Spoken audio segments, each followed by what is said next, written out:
The scientists at the University of Bristol are concerned about the problem of nuclear waste, and they developed a new type of battery that could change how we think of energy storage. What's so exciting about this battery? It's a diamond structure that turns nuclear waste into nuclear energy. Do you want to know about it? Well, stay tuned to the video and watch the video till the end.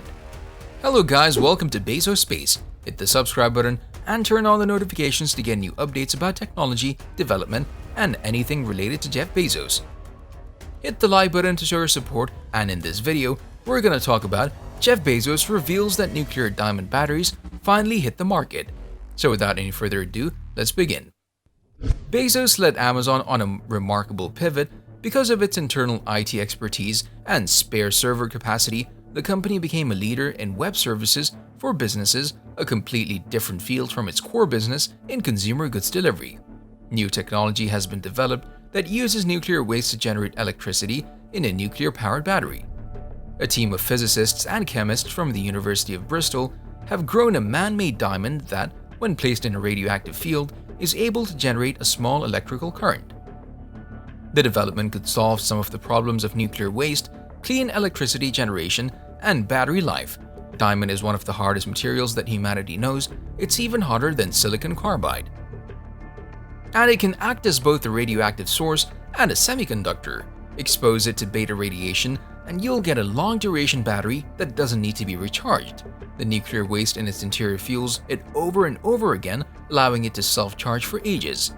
The radioactive diamond batteries are made using a process called chemical vapor deposition, which is widely used for artificial diamond manufacture. It uses a mixture of hydrogen and methane plasma to grow diamond films at very high temperatures.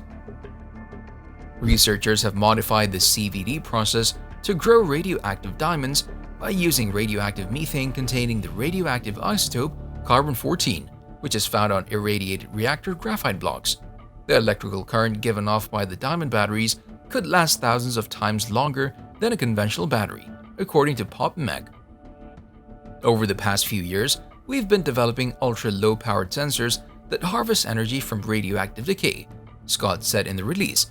This project is at quite an advanced stage now, and we have tested the batteries and sensors in places as extreme as the top of a volcano. The origins of the nuclear battery can be traced back to 1913, when English physicist Henry Moseley discovered that particle radiation could produce an electrical current. In the 1950s and 1960s, the aerospace industry became very interested in Moseley's discovery, as it could potentially power spacecraft for long-duration missions. RCA Corporation also researched an application for nuclear batteries in radio receivers and hearing aids, but other technologies were needed to develop and maintain the invention. In this regard, the use of synthetic diamond is seen as revolutionary, as it provides safety and conductivity to radioactive batteries. The International Atomic Energy Agency estimates that the core of a typical graphite-moderated reactor may contain up to 2,000 tons of graphite. A ton is equal to 1 metric ton, or about 2,205 pounds. Carbon-14 is a radioisotope found in graphite. It's the same radioisotope used by archaeologists for carbon dating. It has a half-life of 5,730 years and ultimately decays into nitrogen-14, an antineutrino, and a beta decay electron, the charge of which piqued NDB's curiosity as a possible source of electricity. NDB, nano-diamond battery, cleanses graphite and then converts it to microscopic diamonds. The business claims that by using current technology, they've engineered their little carbon-14 diamonds to generate a large quantity of electricity. Diamonds also operate as a semiconductor, absorbing energy and dispersing it via heatsink. However, since they're still radioactive, NDB encases the miniature nuclear power plants in other low-cost, non-radioactive carbon-12 diamonds. These glistening lab-created shells provide diamond-hard protection while also containing the carbon-14 diamond's radiation. NDA intends to manufacture batteries in a variety of common and unique sizes, including AA, AAA, 18650, and 2170. Each battery will feature many stacked diamond layers, as well as a tiny circuit board and a supercapacitor for energy collection, storage, and discharge. The ultimate result, the business claims, is a battery that will last an extremely long period. According to NDB, a battery may live up to 28,000 years when utilized in a low-power setting, such as a satellite sensor.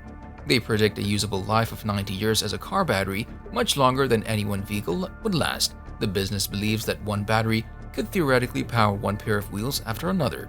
For consumer gadgets like phones and tablets, the firm estimates that a battery will last around 9 years. Think of it in an iPhone. NDB's Neil Naker tells New Atlas, with the same size battery, it would charge it 5 times an hour from 0 to full. Imagine that. Imagine a world where you wouldn't have to charge your battery at all for the day. Now imagine for the week, for the month, how about for decades?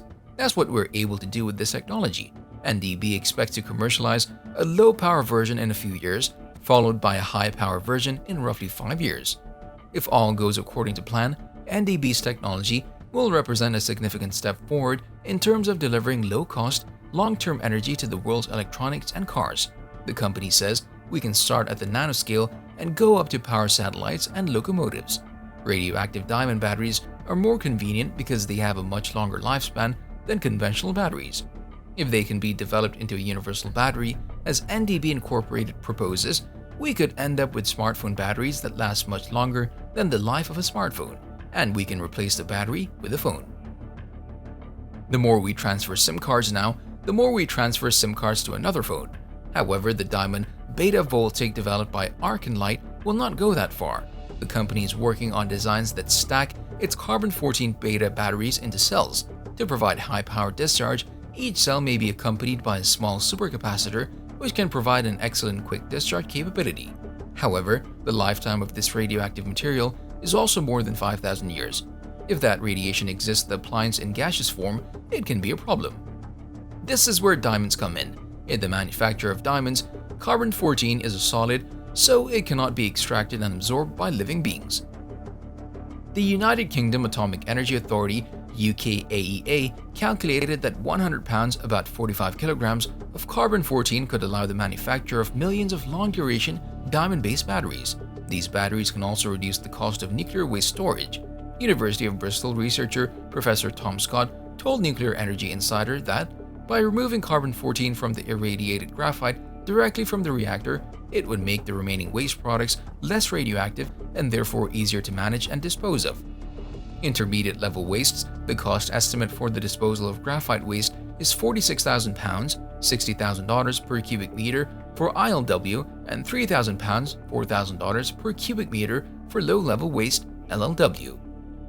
We'll have to wait and see if manufacturers can find a way to tackle production costs and lower energy output and get their diamond-based batteries to market cost-effectively and accessible. Now that we've come to the end of this video, I want to thank you for sticking with me, and I'd love to know what you think of it. Just comment down below. Also, if you like this video, make sure you like it and stay safe. This video is over, but if you want to see more, there's one on your screen right now, and there are a few more fun videos coming soon. I'll see you in the next video.